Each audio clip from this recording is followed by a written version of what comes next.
नमस्कार। आज हम भारत की उन पवित्र यात्राओं की दुनिया को गहराई से समझेंगे जो हर साल करोड़ों लोगों को अपनी ओर खींचती हैं। ये सिर्फ एक सफर नहीं है, ये आस्था का एक बहुत बड़ा, एक अद्भुत अनुभव है। और आज हम इसी की परतें खोलेंगे। तो सवाल ये उठता है कि आखिर वो कौन सी शक्ति है जो करोड़ों लोगों को हर साल इन आध्यात्मिक यात्राओं पर निकलने के लिए प्रेरित करती है।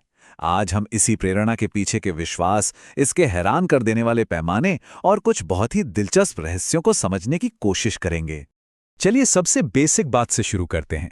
हिंदू धर्म में इस आध्यात्मिक सफर को यात्रा कहा जाता है और इसकी मंजिल होती है तीर्थ, यानी एक पवित्र स्थान। अब देखिए, ये सिर्फ कोई आम जगह नहीं है, इन्हें आध्यात्मिक ऊर्जा का केंद्र माना जाता है।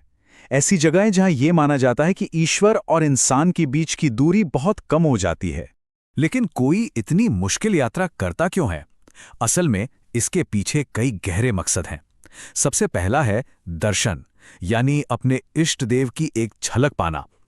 फिर आती है परिक्रमा, मतलब उस पवित्र स्थल के चारों ओर श्रद्धा से घूमना। इन सब चीजों से भक्त पुण्य कमाते हैं और माना जाता है कि यही पुण्य अंत में उन्हें मोक्ष की तरफ ले जाता है, यानी जन्म और मृत्यु के इस चक्र से आजादी। तो ये तो हुई कुछ मूल बातें, लेकिन अब जरा इसके पैमाने की बात करते हैं जो सच में दिमाग घुमा देता है। ये कुछ गिने चुने लोगों की बात नहीं है। ऐसा लगता है जैसे पूरा का पूरा देश ही आस्था के लिए लगातार सफर पर है। जरा इस नंबर पर गौर कीजिए, हर साल करोड़ों लोग। ये दुनिया में लोगों का सबसे बड़ा और लगातार चलने वाला आध्यात्मिक जमावड़ा है। ये आंकड़े दिखाते हैं कि ये परंपरा भारत की संस्कृति में कितनी गहरी जड़ें जमा चुकी है। ऐसा कुछ शायद ही कहीं और देखने को मिले। तो अगला सवाल ये है कि ये करोड़ों लोग आखिर जाते कहाँ हैं? चलिए, भारत के कुछ सबसे बड़े आस्था के केंद्रों पर एक नजर डालते हैं। वो जगह हैं जो किसी चुंबक की तरह भक्तों को अपनी ओर खींच लाती हैं। 5 करोड़, जी हां, बिल्कुल सही सुना। अयोध्या के नए राम मंदिर में हर साल इतने लोगों के आने का अनुमान है। ये संख्या इसे दुनिया के सबसे बड़े और सबसे नए तीर्थ स्थलों में से एक बना देती है, जो आज के भारत में आस्था की ताकत को दिखाता है। और ये सिर्फ अयोध्या की ही बात नहीं है। दक्षिण भारत में तिरुपति बालाजी मंदिर को देखिए, जहां हर साल लगभग 4 करोड़ श्रद्धालु दर्शन के लिए आते हैं। और यह सिलसिला तो दशकों से चला आ रहा है, जो इसकी कभी ना खत्म होने वाली लोकप्रियता को साबित करता है। लेकिन एक मिनट, अगर हम सिर्फ इन बड़े बड़े नंबरों में ही उलझे रह गए ना, तो कहानी का असली जादू छूट जाएगा। क्योंकि तीर्थयात्रा सिर्फ भीड़ के बारे में नहीं है, ये उन रहस्यों और उन किंवदंतियों के बारे में भी है जो इन जगहों को जिंदा रखती हैं। तो चलिए, अब भारत के कुछ ऐसे रहस्यमयी मंदिरों की दुनिया में चलते हैं जहां कभी कभी विज्ञान के नियम भी थोड़ा सोचने पर मजबूर हो जाते हैं। ये वो जगहें हैं जो आज भी लोगों को, चाहे वो भक्त हों या विशेषज्ञ, सबको हैरान करती हैं। आंध्र प्रदेश के वीरभद्र मंदिर को ही लीजिए। यहाँ पत्थर के 70 खंबे हैं, लेकिन उनमें से एक हवा में लटका हुआ है। जी हाँ, वो जमीन को छूता ही नहीं। लोग तो इसके नीचे से कपड़ा निकालकर इस चमत्कार को खुद परखते हैं। ये एक ऐसा आर्किटेक्चरल रहस्य है जिसे आज तक कोई पूरी तरह सुलझा नहीं पाया है। अच्छा, अब जरा सोचिए, क्या कोई ऐसा मंदिर हो सकता है जो रोजाना गायब हो जाए और फिर कुछ घंटों बाद वापस भी आ जाए? सुनने में किसी कहानी जैसा लगता है ना? पर यह सच है। गुजरात का स्तंभेश्वर महादेव मंदिर ठीक यही करता है।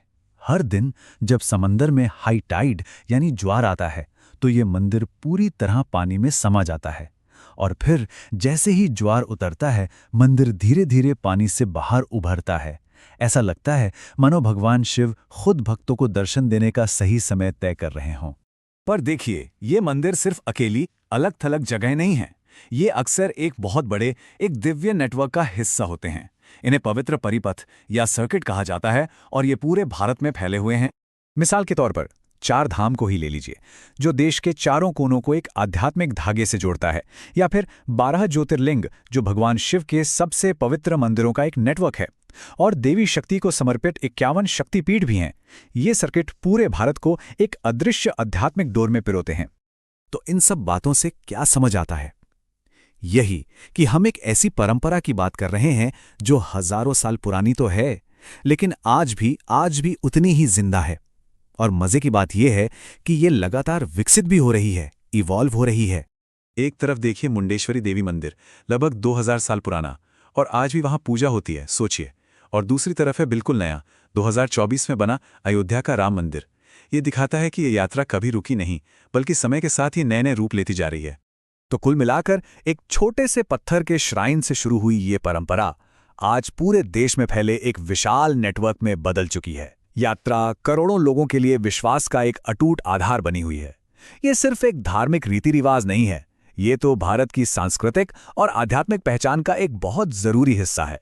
तो आखिर में एक सवाल मन में आता है, इस इतनी तेजी से बदलती दुनिया में इन हजारों साल पुरानी यात्राओं का भविष्य क्या होगा?